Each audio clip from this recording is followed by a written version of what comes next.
Tall Tales. The Nymph Symphony. Chapters.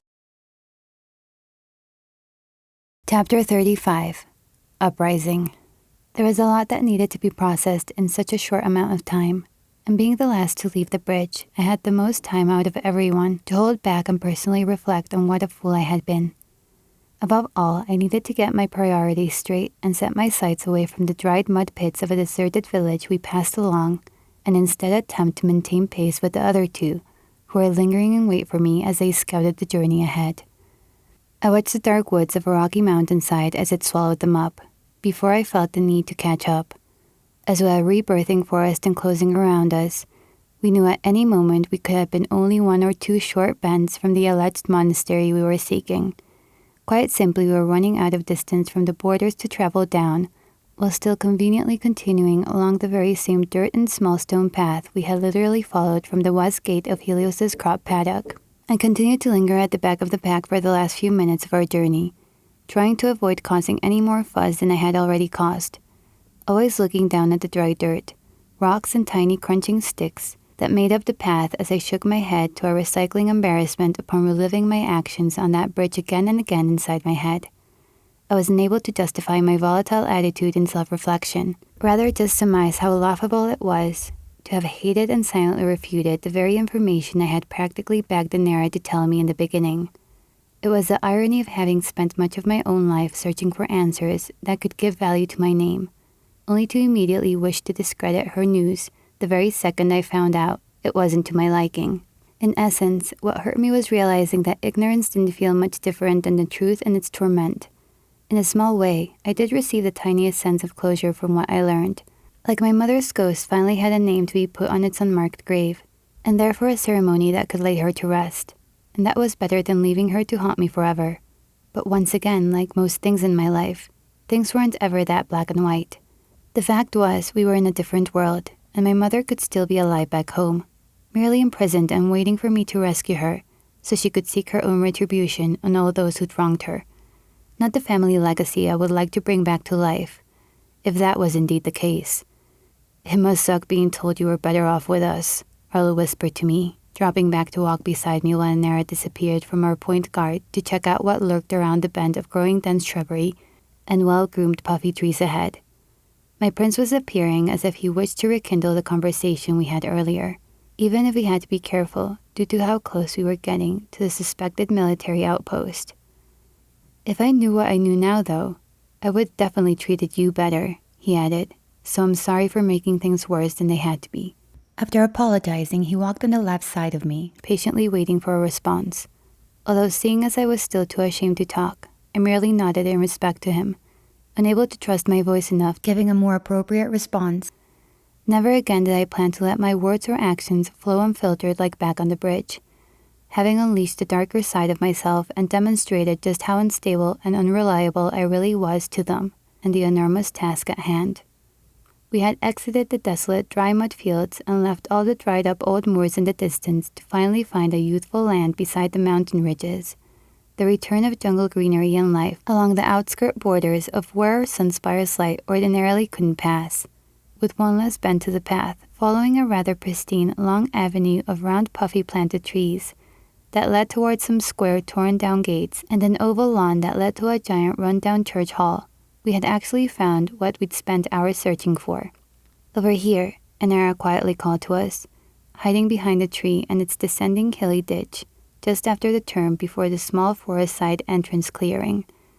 "That must be it," Arlo confirmed, dropping down in the same grassy dirt mound, the 3 of us lowering ourselves one by one so that we could pop our heads up inconspicuously and peer over at the burned, broken, and mossy ruins of a former Wisp monastery, the iconic glass-stained windows of a half-demolished cathedral hall situated in the middle of 4 or 5 smaller barnyard buildings to each of its corners. "We have to be real quiet from here on, okay?" Arlo whispered. "No more tantrums, all right?" He then slandered towards me, putting his finger to my lips and smiling at his badly timed joke, if not trying to make light of our previous discord. "So what now?" I asked, flicking away his finger as I shrugged off his cruel but silly sense of humor. "We storm it," Arlo was quick to announce. The countless golden-clothed guards carrying cleavers, axes, and claws somehow not intimidating enough to deter him from thinking every battle strategy had to involve some gallant charge and full frontal running gauntlet assault. Or, why don't you use two wait here while I do everything? Anera smugly stated.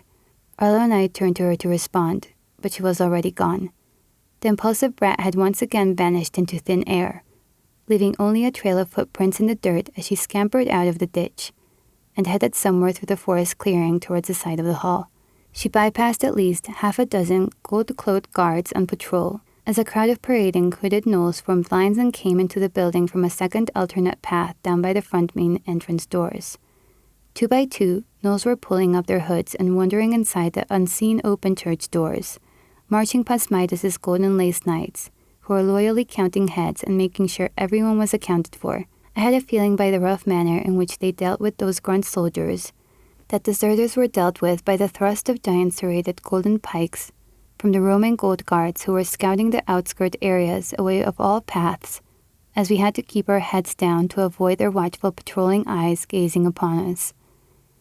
Arlo and I shared a look of concern as we had no choice but to hide and wait in the small ditch Anera had smartly dumped us under, slumping down deeply as we could hear men and women of the night wandering inwards from various bushland paths, unbeknownst to us, including some scattered few from the very path we'd just come in from, a path we were still partially visible to, not a stray minute elapsing before we could see a group of gnolls arriving out from the curve of trees that first gave us access to the hall. From a tranquil calm, we were once again in harm's way, merely hoping our lack of movement was enough to keep us in the unnoticed darkness and safe from being spotted by gnolls coming down the path adjacent to our small grassy ditch and trees. Lucky for us, they were too preoccupied chatting among themselves to notice us hiding. But we were pinned down and left to their mercy while waiting between a long pristine tall branchless tree and its tiny ditch underneath, below the oval and along the outskirts of the forest clearing. Those gnolls were all chummy as they interacted with each other, two families merged as they must have come across each other earlier on the path and were speaking to one another like it had been a lifetime since they'd last met. I had always known gnolls as creatures that howled and barked like feral carnivorous predators, but it was clear to me that they talked and communicated no different than how we did in our own world. I overheard little snippets of the conversation they were having as that group passed adjacent to Arlo and me. Both of us quite surprised to overhear and realize how well they all got along with one another. "So how's the leg?" one had said to his friend. "Yeah, still manageable, I guess. And what about your father? Has he recovered any more since the fall?" another asked. "Oh my, I'm so sorry, man," the same gnoll added quickly, the most considerate and remorseful tone to his voice. "They're gonna pay for it tonight," answered the friend. Arlo and I peered out of the ditch every so often to catch glimpses of the perpetrators and put faces to the voices we were hearing. They looked ordinary enough, but their conversations went sour very quickly. They spoke of violence and disembowelment like it was casual dinner discussion. It was sadistic how these men intended to comfort each other by how they wished to get their vengeance. The eldest ringleader was holding and smoking a herbal pipe that he then puffed and passed around as an act of courtesy and friendship, hardly befitting the violent savage thoughts I was hearing him begin to talk about. "Do you want me to be there when you finally find that little?" announced one family ringleader to the other, one mid-sentence cough being all that stopped whatever profanity he wished to preach. "No, I'd rather not have any witnesses," the other bitter man casually replied. As I laid crouched beside Arlo, continuing to listen in, I couldn't help but think, in all the princess simplicity, Arlo did have a real reason to despise the gnolls. It was true that they had no love or care for us, made abundantly clear by the tone and toxicity of the way they spoke about us like we weren't living beings. But it was also made clear they were going to show us no mercy if we were caught in their clutches behind enemy lines. It seemed the only difference between us and them was the manner in which we acted. We were both the kind to toast to the memories of our fallen sisters, uncles, children, and comrades. But unlike us, who were most comforted by building shrines and statues to remember our fallen, these gnolls seemed like the kind who could only receive comfort from knocking those shrines down. The way they spoke about harm and travesties in such a calm and dispassionate tone was scary to listen to while hiding, as even after they'd passed and I could no longer hear them, it was apparent that those men and women were no longer susceptible to physical pain. They were battle-hardened soldiers with hearts as solid as stone, terrifying to face in battle as they seemed more afraid of continuing a life of struggle than they were of dying from one. "Kaya, if you survive tonight, would you consider forgiving me for the jerk I've been to you?" Arlo whispered to me. "For never protecting you when I could have and should have," he added. "Does that really matter now, Arlo?" I quietly but quickly responded, afraid talking, even softly, might compromise our position, despite the fact that the coast looked clear and we were far away from the last soldier to roam the field in routine scout. "It's more important now," he answered. "If any one of us doesn't make it back, I would like to think none of us would have to live with the guilt of things that could have been done differently," he mentioned, quite unusual and uncharacteristic of him to say, considering he was never the type to live his life thinking about the possible consequences of his actions. "Well, I'd like to think we will all make it back," I stated, leaving him in an unsure silence, as surprised by the evident role reversal as I was. "Kaya, if I challenge Midas, I need you to make sure Anara doesn't intervene. I can make a big enough distraction for you both to slip through the portal during the fight, if not afterwards, so long as you don't reveal yourselves," he said. "No, you're not," I snapped at him in protest, slapping his arm with a harsher attitude than what was probably needed of me. "Maybe you belong in their army, because you're literally just as crazy. Stop being stupid, okay? We're all going to sneak through that portal with the army," I said. "Midas doesn't know we're here, and this isn't the time to be reckless. You're the heir to your father's throne, remember? And that means your countrymen depend on you returning home with what you know now," I lectured in a quick and heightened fret.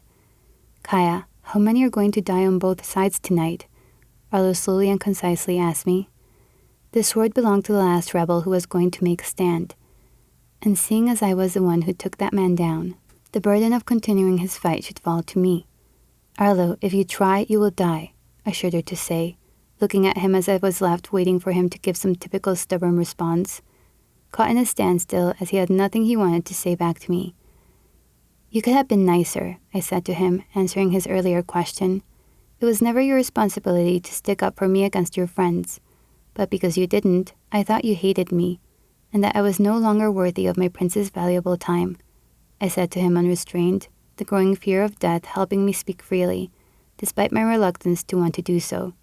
Arlo kept his head turned from me as his eyes faced the upward stitch and ground, appearing too awkward or too ashamed to want to look at me directly. "Truth be told, I started being cruel to you because over time it became easier to tease you than it was to talk to you," he confessed. "Every day I wanted to be your hero, yet I wasn't, and every day I'd hate myself for it," he said. "I just got so caught up with everyone's expectations of me and trying to be the next king everyone wanted that I lost myself somewhere along the way. I blindly listened and followed rather than led, the very opposite of what I should have done. So for what little it's worth now, I'm sorry I abandoned you," he said. "Power is both corruptive and controlling, Arlo, regardless of who has it. Often it's those with the most light who become the most blind," I said to him. "But when you do end up king, I hope you learn from what your parents did wrong, and that you don't take the path of least resistance when it comes to making difficult choices. You do that and everyone will be proud to call you their king," I said. In all my life, I don't think I had ever had a more important conversation that needed to be said, words I could only hope he would adhere to, even if they were cut short by something unseen jumping down into the ditch with us, skidding dirt near our faces as Anara revealed herself. "Sorry to interrupt, but time's a bit of a factor," she said, dropping a giant pile of gnoll cloaks in front of us. "Geez, we only needed 2 cloaks," Arlo stated to his sister, who was covered under at least 2 or 3 more of them. "I don't have time to explain, but we can't go inside the halls yet. We have to go around the back to the stables first, okay?" she said in a rush. "Why?" I asked. "Our prisoners," Arlo then blurted out, working it out well and truly before me, his eyes widening at the very idea of some of our abducted villagers still being alive and locked up, quickly beginning to throw on one of the many cloaks dropped beside him as he began clumping up the rest into a huge cloth ball. Appearing like all the other gnoll infantry grunts, we passed the gold-laced members as they looked at us, checking who we were before letting us past, unable to see our hair and luckily allowing us to enter thinking we were our counterparts. "Quickly, it's just around the back," Anara whispered, grabbing us both as we disappeared from sight and were shuffled around the cathedral side walls towards the stables around the bend. I couldn't see anything, but I knew we had entered some old farming stables linked to the back of the large halls. We stumbled in and revealed ourselves among the eyes of one gold-plated knight checking on an associate who was sleeping on the floor, potentially knocked out. "Sir, raise the alarms. We have an intruder," Anera said to the guard, walking up to him upon our entry, looking down at the very man she had clearly beaten unconscious by the thick metal tiara she liked to use as a blunt instrument. "Where?" the guard officer responded diligently in return. "Here," she replied, close enough to him to smack him over the head with that cloaked tiara crown, which became visible as the sound of metal striking his helmet bounced back and forth until the man joined his comrades, sleeping on the floor. The princess then quickly took the cloaks from her brother and began dropping them like rags beside each stable cage. "You came back," someone rattled to her, my excitement uncontained when I looked over to see an overweight man out of the cages but chained up in the very center of the room. "Radamant!" I cried, running over to hug and greet him, his arms restricted and hugging me back as he was dangling loosely by thick spiky golden shackles. "I knew you guys would come. I just knew it," he said with both a weak cough and cry, the chains against his suspended arms providing the only strength that was actually holding him upright. Arlo rushed over to greet his friend, drawing his sword as he swung and cleaved off the chains one side at a time, only to catch his friend who fell down upon his own hefty weight and fatigue. As I looked around, I could see at least 5 other valuable men and women were stuffed into stable cages along the left side row, watching us patiently and quietly. "Free them all," Anera decreed, looking to her brother as he put Radamant against the wall to rest, only to walk over and grab each lock and forcefully rip each buckle from its steel bars. Warping and bending the bars under the intense sound pressure, he exuberated upon the loud opening of every cage door. "Everyone take a shroud," Anera preached, handing out the shrouds, giving away her own one to an old, frail, gray-bearded man who honestly looked as if he had been a prisoner there for decades. "I betrayed us, Arlo, I'm sorry," Radamant whimpered to his friend, trying but failing to regain his ability to walk without his prince's personal intervention. "I gave them oil to light their torches in exchange for our food. They told me it was just to keep them warm, but they now have stockpiles of it.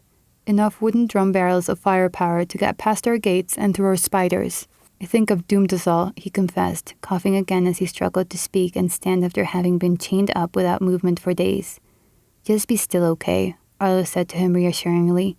"You're not to blame. Your kingdom betrayed you," Arlo then responded to him, pulling him up by his right bulky and armorless shoulder as he walked him towards the doors. "He has scorpions," exclaimed that frail old nymph Anera had given her shroud to. He kept them in these cages before us," added that man. "Half a dozen of them at least, all imbued with impenetrable gold scales. They could overrun any village with just one of those things," he warned us. "Luckily he's not heading for the villages this time," Arlo responded to that man. "He wants to raid the capital."